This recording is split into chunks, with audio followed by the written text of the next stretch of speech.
Hello War of the Visions fans, I'm Jackie Fox, and today we're going to be looking at the idea of battle economy, which is a way of viewing the game that I think is probably a little bit more common in real-time strategy games. While there isn't like base building aspects to this or that type of economy, I do think that economy as an idea is really important in the way that battles play out, and analyzed by itself, it's an underappreciated aspect that I think you can easily build into or build against.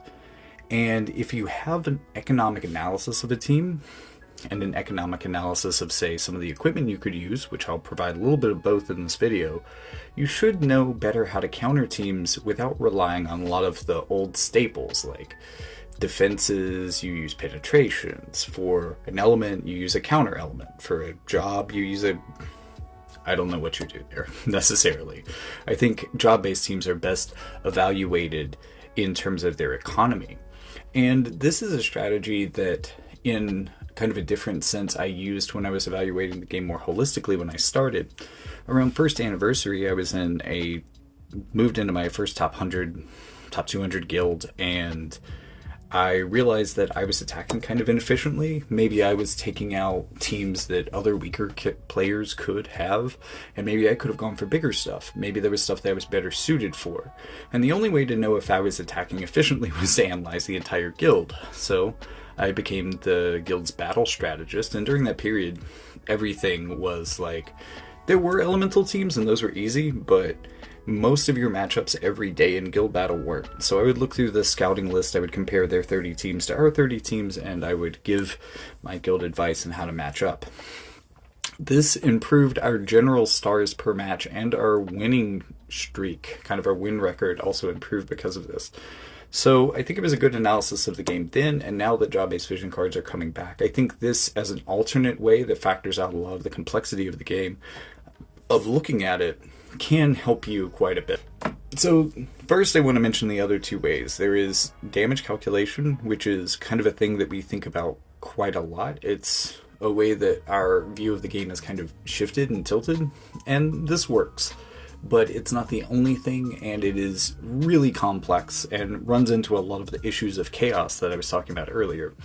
Whereas the way I've defined things here factors a lot of that out. Now, you will find some things that feel like they're missing from the idea of HP economy or AP modification.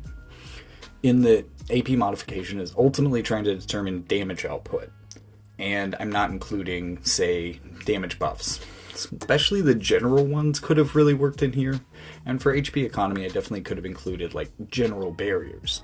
They're relatively uncomplicated, so that could have worked. But I didn't include that stuff. Oh well. For a team like Doom the Spring Celestial, Ashenmont, and Sephiroth Advent Children, there are no real synergies here except that they all slash chain, and it can be hard to understand how a team like this works. From the damage calculation perspective, it makes sense, but again, that's the most complicated perspective to view the game from. One of the best ways for evaluating teams is looking at ideas of synergy. And typically we look at elemental synergy because there's easy to calculate bonuses associated with that. And we also look at vision card synergy because vision cards are one of the best ways to amplify your effectiveness of a team in game. But there's another very important type of synergy that works for this team, and that's an economic synergy. So it's really easy to say, and I think the common wisdom for this team has been, these are all pushed units, these are all new units, these are the best units in the game, so of course they work well together. And that's relatively true, and has been relatively true for this game, but I don't think it quite explains how poorly these characters match up in some ways, and also really provides a satisfying answer other than to say they're all pushed. And they are. But how are they pushed? And I feel like the uncomplicated answer to this question can be found by looking at economy. So for economy, I break this down into 4 things.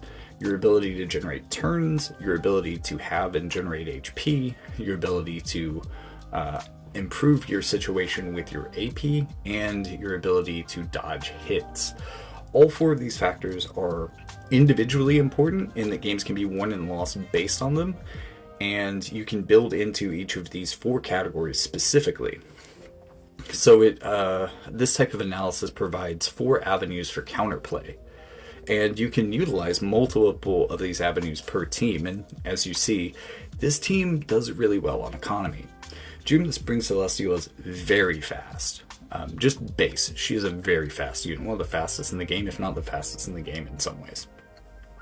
Ashen Mont is pretty fast. I mean, all of these newer units are pretty pushed on their agility, but he's not quite as pushed as June.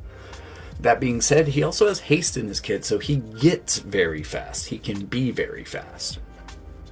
And then for Sephiroth, he doesn't really have a lot of these things. He doesn't quite line up in agility economy quite as well as these first 2 do, but he is quite fast himself. Maybe even a little bit faster than Ashen Mont, but not as fast as Ashen Mont with haste. The place that this team really shines is HP economy, because this team sustains through all sorts of things they absolutely shouldn't. For June, big deal is at 50% HP absorb. She does a lot of damage, so this is a lot of HP absorb. It can swing her back into being fully healed very easily.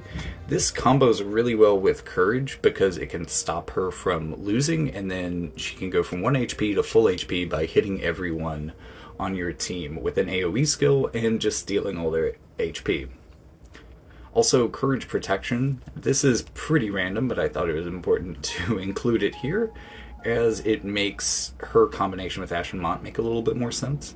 For Ashen Mont, he has a 50% HP auto heal. This, combined with Courage, does a lot of the same things that June's HP absorb does, except it's automatic, and automatic in a way that it will automatically be applied when he needs it, which isn't necessarily true of June's HP absorb. She can start absorbing HP when she has full health, for instance, and kind of waste a turn of her HP absorbed that way.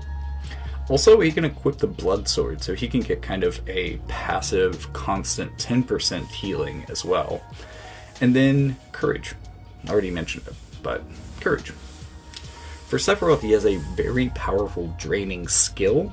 This is a little bit more repeatable in terms of being able to heal himself than Ashen Mont, but also not quite as repeatable as June the Spring Celestial.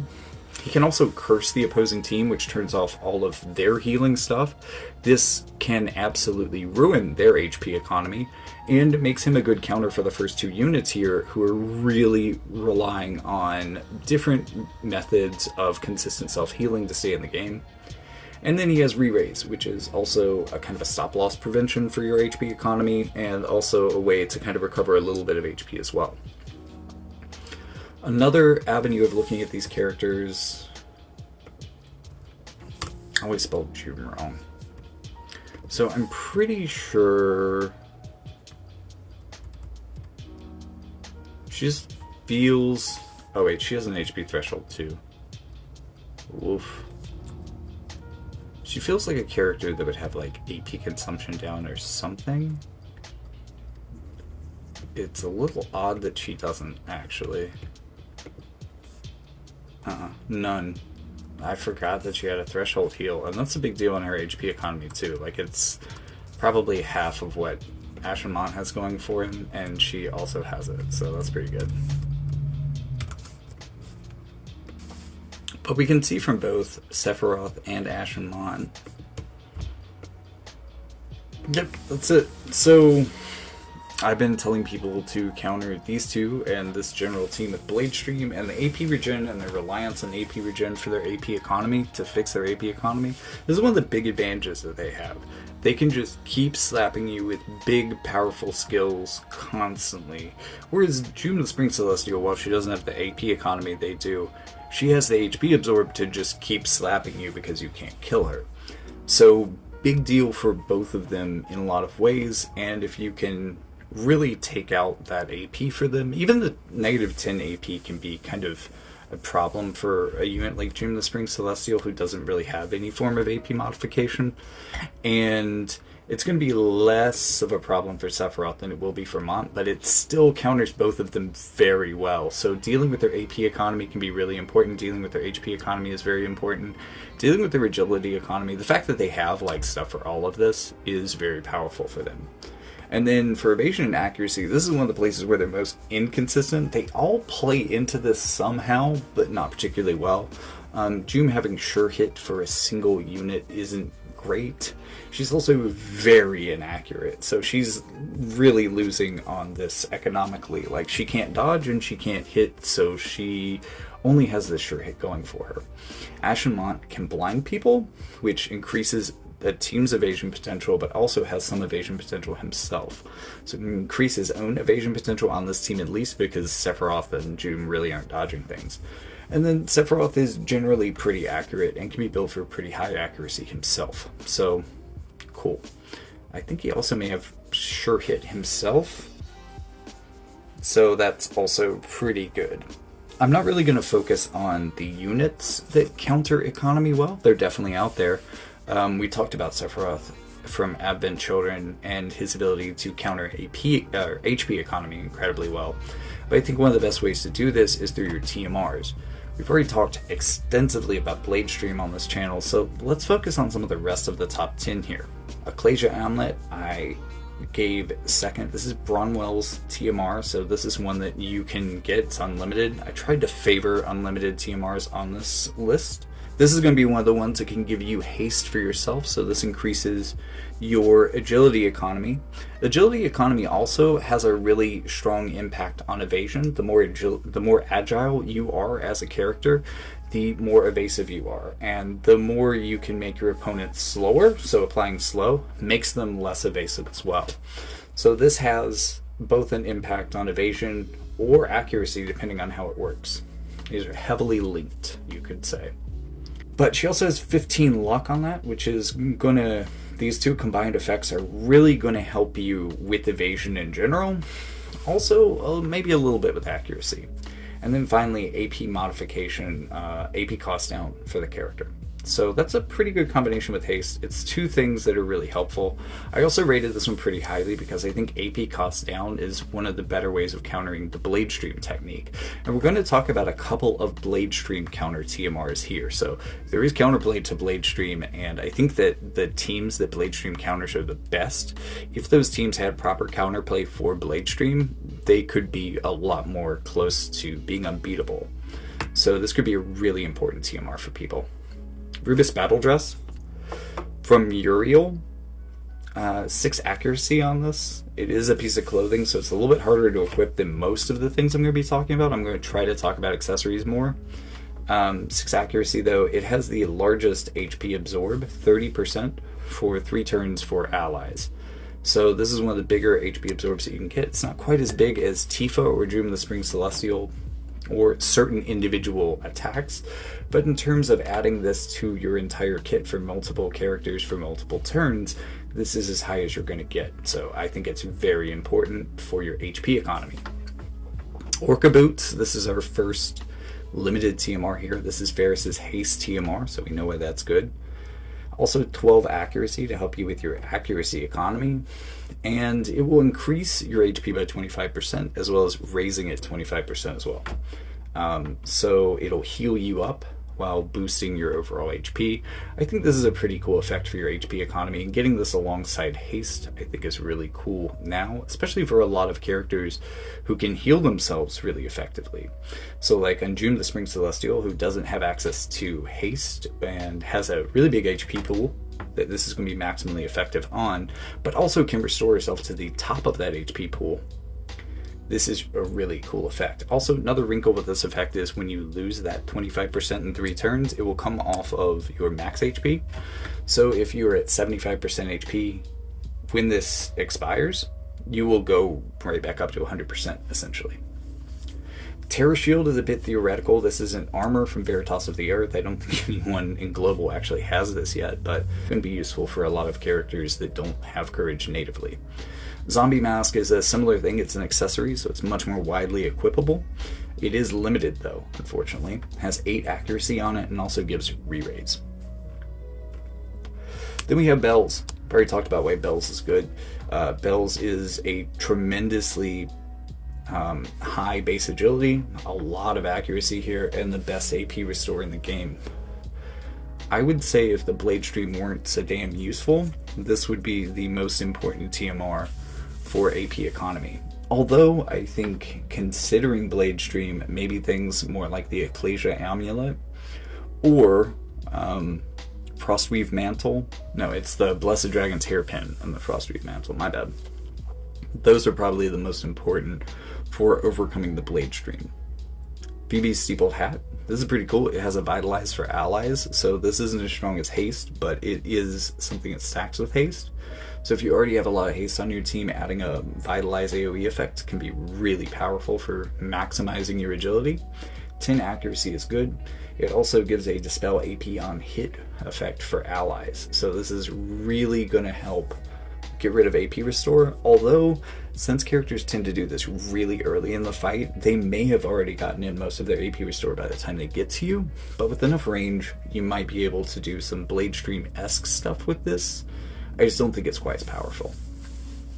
Rat's Eye Patch is going to be our first TMR that has both 3 agility, which isn't great, but it's helpful, and haste. So this is really going to boost up your speed quite a bit. 8 accuracy is also pretty good. Black Wings Feather from Sephiroth. This is going to be haste, and it is going to come with a buff that, in addition to giving you haste, is going to give you 30 accuracy. You already have 5 base accuracy on this, so it's 35 total with the buff. Blessed Dragon's Hairpin, as I said, is going to be really important. This is from Oberon the Alabaster, Oberon the Auspicious. 11 accuracy, but more importantly, it gives AP cost down and 10 AP to allies. I think this one's pretty cool. Bellflower Dress from Shadow Links on Ice. This is another one I really like. Dispels both haste and regen on hit for allies, so this is going to wreck AP, agility and HP economy for your opponents. You might have a little trouble lining this up with a team that it does both really effectively for, but haste or regen can be important, especially haste nowadays, so this can be a really important counter TMR. And then one of the ones I think is probably the most important for countering Blade Stream, maybe should have listed this higher. This is going to be Belis's TMR. One of the reasons it's listed lower is because even though it's an accessory, it is very poorly equipable, and a lot of the units that can equip it don't necessarily need its effects. But it applies AP cost down and gives 10 AP to allies in a very large area of effect. Of the TMRs that apply these effects, it is the largest area of effect and most likely to hit your entire team. So it is the best candidate for countering the AP economy detriment of Blade Stream. Now, I did list a lot of TMRs, and then I cut a lot of them from this list specifically. But before I did that, I sorted them out into a number of different ways. So if you're looking to improve your agility economy or ruin your opponent's agility economy, these are the TMRs that you want to be looking at. And there's quite a bit. So I think VV's Steepled Hat is pretty important for its Vitalize on allies. Moonbow Battleware has an even bigger effect. So this is a Diamond AoE. This is the best chance to Vitalize your entire team of most of these. We will see another one that has this power as well. 3 agility and haste on both Sorrow's Battleware as Cloth and Bradley's Rat's Eye Patch. Also with haste, these are going to be some of the things that boost your agility the most. Sorrow's Battleware specifically leans really heavily into evasion, so if you want an evasion clothing and you don't have the raid gear, this is a really good way to go. If you're looking for more of just like an evasive accessory though, Bewitching Boots from Lucia has Vitalize, which isn't as good as haste, but 7 agility helps balance that out, also 10 evasion here. So this would allow you to have a accessory for evasion while also equipping the raid gear, which is most likely in your case going to be the black garb, but could also be the winter coat. Reminiscent Hairpin has 8 agility.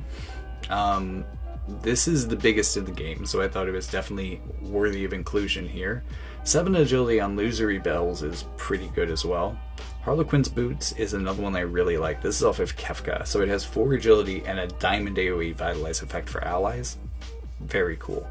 And then another good one is the original 100 cost Helma's TMR, the Black Rose Headdress. This is going to give 5 agility and can vitalize yourself. So this is probably pretty similar to haste. Maybe even closer. Well, no, Bewitching Boots is still vaguely better than this.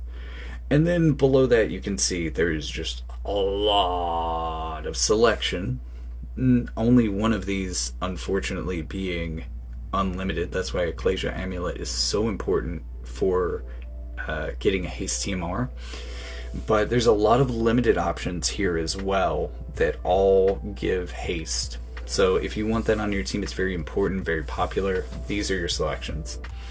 And then there's another number of other options, but another thing I want to focus on, Bellflower Dress, Smiling Goddess, and Wind Drake Spalder. 2 of these coming from free units, Addison Ray and Bart's, all give Dispel haste on effect for allies. I think this is probably more impactful than a lot of other type Dispel effects here, because there's a lot of people who get Dispel on their Limit Burst, which is going to mean that they're going to be getting Dispel as they're lining up, and they're going to be getting haste as they're lining up, and you might be able to Dispel this before it really has a huge effect on them. Also, the Smiling Goddess has the biggest area of effect on these things. And then, more specifically for casters, you can decrease your casting time using the 5 TMRs listed here. 2 of them are armors, which is a little unfortunate. 1 of them is clothing. So the 2 most equipable are the Black Rose Stilettos and the Dark Mistresses from Dark Fina and Helena the Black Rose specifically. But I think the better of the 2 by far is the Dark Mistresses. This gives you 7 agility, which puts it up there with Belle's, and also reduces your cast time with its buff by 350, which is the 2nd highest boost on this list. Golbez's Helm reducing it by 500 is pretty massive. But that's on an armor. This is an accessory. I think it's just broadly better because of that. Also, you don't get 7 agility on Golbez's Helm either, so that's pretty powerful. Let's say you're looking to do evasion or accuracy. So I kind of could have grouped these separately, but I didn't. One of my favorite evasion TMRs has got to be Adventurer's Bandana from Locke. So this is a 20% Vitalize effect for allies. That's not as high as the general Vitalize effect, which is 25%, but considering that it also has 15 evasion and 20% luck for allies, which can also improve not only your agility, but not only your accuracy, but your evasion, luck is pretty king when it comes to calculating this, because it's going to work in both directions. But if you're looking at the character that's equipping this, you're getting the entire evasion trinity from this buff, because you have that base evasion. For the other characters on your team, hoping they already have some base evasion themselves, this would also give them the other 2 portions of the trinity, even though the individual effects here aren't nearly as strong as some other versions are. Sage's Beret is a good example of this. 35% luck for all allies is the biggest source of this buff you're going to find in the game. Not necessarily the most powerful TMR otherwise, but that's a pretty powerful effect, both for accuracy and for evasion. Blackwing's Feather is pretty cool here because of its accuracy buff, but also providing haste is going to give you a little bit more evasion potential. Sorrow's Battlewear, I think, is the best clothing TMR accessory for evasion easily. Ecclesia Amulet, giving you 15 luck, is pretty cool. Also, the haste is going to help with evasion. Princely Vest from Howlet the Heaven's Blade, 66 accuracy after its buff is pretty good. Whistling Edge Overcoat from Chunok is 20% luck to all allies. It's missing a lot of the things that Adventurer's Bandana has. So I think Adventurer's Bandana might be a cloth. We'll just say that it is. Okay. Why is that so green? The Herculean Waistcloth is just a little bit weaker than the Princely Vest, at least in these terms of economy, even though I think maybe the Herculean Waistcloth is actually stronger in a number of ways. Another good one for individual evasion is the Wu Tai Headband, and another good one for an accuracy buff is Raldor's Adamantine Ornament, although this isn't quite as strong as the other accuracy buffs we've talked about here. Also, we have the Jade Blossoms, which provide another accuracy boost. This one going up to 38 after the base stats, so it's almost as good as the one we just talked about. And then rounding it all off, Orca Boots, 12 accuracy and haste. This is going to help with your accuracy quite a bit, but also that haste is going to help you with evasion. So good, well-rounded haste TMRs are just great. I've already listed 2 of them. Good for this set too. Now, let me just show you the rest of the list. I will be including a link to this in the description, so you can check that out here. So you're going to notice a couple of things. When you remove all of the things that basically turn HP into effective HP, things that make your HP last longer, once you remove all of those, there's not a ton of things that interact with HP directly. And also another thing you're going to notice here, there is, and I've actually removed the column for it, there is no interaction with the AP economy here. And you will see no interaction with the HP economy when we go over to AP as well. Best TMRs here, Rubus Battle Dress I think is really powerful for its HP absorb. I also like the HP up on Orca's Boots. I think this is a really good TMR anyways. It's been at the top of several of my lists so far. Terror Shield and Zombie Mask, because being able to add a form of stop loss onto your characters really can fix their AP or their HP economy in some really special ways and allow other combos like Threshold Healing that maybe they don't have a stop loss for natively. This can really combo with those things really well. Bellflower Dress, being able to spell regen is pretty important, I think. Divine Soul from Sodley, so this allows you to do healing power down 50 on critical hits. This is a very powerful effect. If you have a character that's really consistent in getting critical hits, this could be an incredible way to ruin someone's HP economy if they're relying a lot on healing, as a lot of newer characters do. And then I really like the first aid bag. This applies HP up 20% to allies. So this is similar to Ferris's Orca Boots. It's a little bit weaker, but it's also broadly working on everyone. Al's Shoulder Spike is an armor that provides 20% HP absorb for allies for 3 turns. Not quite as powerful as the Rubus Battle Dress, but it has some other benefits, although it is harder to equip and it is also limited. So this is one that you might use if you have, but maybe not.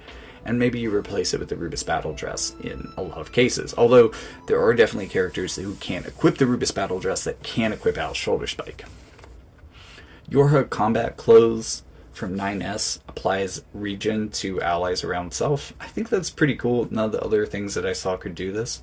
Steel Maiden's Necklace, Blessed Ribbon, and Eunice Clothes all have some variation on an instant Cura effect. Buddy Cura, by the way, means that it's Cura around self. Instant Cura is aimable. So then we have everything that deals with AP, and there's a lot of these that I've already talked about, so I'm going to skip most of those and go for some of the other things that you might not have considered. Dragonbone Helm as an armor from Gernsback gives an AP cost down for allies effect. Pretty cool. Itty Bitty Bunny Mask, which is an accessory from Resnick the Hoppy, gives 10% AP down on hit to allies. This could be pretty cool for AP denial, but really I prefer that my AP denial start very early, like Blade Stream. Trying to counter this during a fight sometimes can be too late. State-issued military uniform from Roy Mustang gives 20 AP down on hit. This is the biggest AP down on hit effect. Also, it's not on critical hit, so this is going to apply often, and I think could be a really powerful AP denial effect. Unlike the Itty Bitty Bunny Mask, though, it only applies to yourself, even though I think it's a little bit more powerful for yourself. We've also talked about the Reminiscent Hairpin before, with Ashen Tone being the thing that gives you the most agility for a TMR in the game. Also comes with AP cost down, and there's a lot of TMRs that provide AP cost down. It's one of the easier ones to use, though. You can also get 5 agility from the Bountiful Headband. This is kind of like the unlimited version of the Reminiscent Hairpin. This is off of Charisse. You might not want to build her to 99 for any reason other than this, but it's a pretty decent TMR if you do it. And then finally, I wanted to, while it doesn't fit into economy, I realized that one of my last videos was one of the first and only to really show all of the status interactions that TMRs have. And even then, I missed one of those being, at the very minimum, the Sun Burial Pendant. I didn't include that in my video. So there's a lot of things that interact with status, and it can be really helpful if you're trying to reduce the randomness of a certain status against you to be able to utilize some of these. There's a lot that deal with things like sleep, berserk, stun, charm, paralyze, and all of these things are pretty relevant right now, so they're all pretty cool. Also silence. Speaking of that, though, Ravenous Earrings and Pale Down Shoulder Plate are both interesting limited TMRs because they give you the chance to inflict Berserk or Silence on hit. And then you have a ton of TMRs that provide a resistance to 3 different types of status effect. These are them. I'm not going to read out what each of them do, and some of them do other things. They all have, or many of them have other impacts on the economy. Some of them don't have any impact on economy other than the statuses they deal with, which is a little unfortunate. One of the fastest ones, if you're looking for one that's really fast, it can do some stuff, but I think you should probably be picking it based on their status. The Ancient Dragon Tiara from Alaya is really powerful if you're looking to deal with Charm, Stop, or Berserk. Then, looking a little bit further down, Winged Grace actually has a really huge area of effect and does some other cool stuff, but only deals with Immobilize and Berserk, which makes it a little bit limited. Sage's Beret from Luel also only deals with Blind and Stop, which makes it even more limited in this case. Then we have Arin's Clothing and Victory Ribbon. I like Victory Ribbon a bit more. It's not limited, it's an accessory, and it can nullify, disable, immobilize, or stop for one ally. That can be yourself, that can be someone else. It hits 3, but only for one person, or all the rest of these are for allies. So, a little bit dated. Arin's Clothing also can nullify, confuse, and petrify for self. I believe this is just a passive effect, so you don't have to run a buff for it, which is okay, but neither of these are like the hugest statuses, and it's only 2 of them, and it doesn't affect your buddies, and there's no other economic effect of this TMR, so not the best. Slime Robes is also an interesting option if you were playing Picked Up Slime. He was easy to build. Slime Robes is going to not require a buff. So this is going to provide Blind, Charm, Slow, and Frostbite resistance of 15% for self, which is more than it sounds like and can definitely be doubled down on to get up to 40% with a Trust Rune package that lines up with it. So this could provide a single character with some Trust Rune help.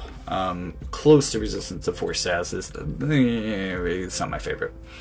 And then finally, the Sacred Step from Ayaka. 5 agility is pretty cool, but it provides like an Asuna plus. It's in a plus shape pattern. Also, it provides a barrier. I haven't really talked about the extra effects of a lot of these things. This is one that I felt like could have been included into the HP economy since it is a really general barrier, but it will also dispel all those effects. And usually this isn't going to go off unless they have status effects, which can make it a pretty inconsistent way to get a barrier, but whatever. That's not what we're listing it for here. So with all that being said, I hope that this type of analysis, this way of looking at the game, allows you a lens through which you can view it in a less complicated way. And I also hope that tables like these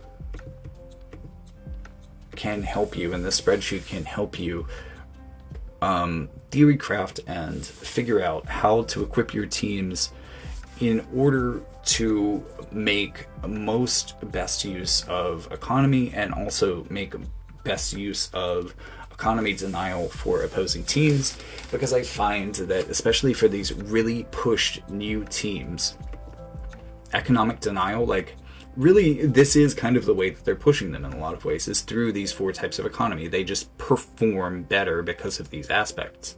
So if you can neutralize their performance in aspects like AP modification or HP economy, then you can do some really messed up things to these teams and make them perform really poorly in certain cases. They're still going to be difficult, but you can definitely take a pretty huge edge off of them and really increase your consistency and your ability to win against all of these teams. And again, I find that no other form of analysis really points out the weaknesses in these teams, whereas in this case, you can see their strengths in such a way that you can turn their strengths into weaknesses with other tables like this one. So again, going to be including a link to this in the description so that you can check it out. But with all that being said, I want to thank you for watching. Remember that the free-to-play option is to like and subscribe on YouTube if you want to get more content like this. It's always been my mission here for Where the Vision's content to try to push this in such a way that other content creators are making more unique and original stuff instead of just covering the news of the week, which seems to be the easy way to go. I can read the news myself. I want detailed breakdowns of the way that this game works, and that's what I hope to provide. So if that's what you're looking for, be sure to subscribe, like this video if you watched this far, and also check out the link in the description where you can find links to my other channels if you just want to hear me talk more. A really good place for that would be Spotify, as I have a podcast up that usually, for right now, it's going out once a week. So you can listen to that in the car if you just want to chill and listen to some Jackie Fox talk about things that aren't War the Visions. But also there are ways to donate to the channel. You can check out my books. I've talked about them in a lot of outros, so maybe this is your reminder to go on Amazon and buy one of those. Check that out in the description. You'll find links to at least 2 of my first books in there, and you can kind of go on from there after you've read those. And with all that self-promo being done, thank you for watching. And with all that being said, I'll see you in the next one.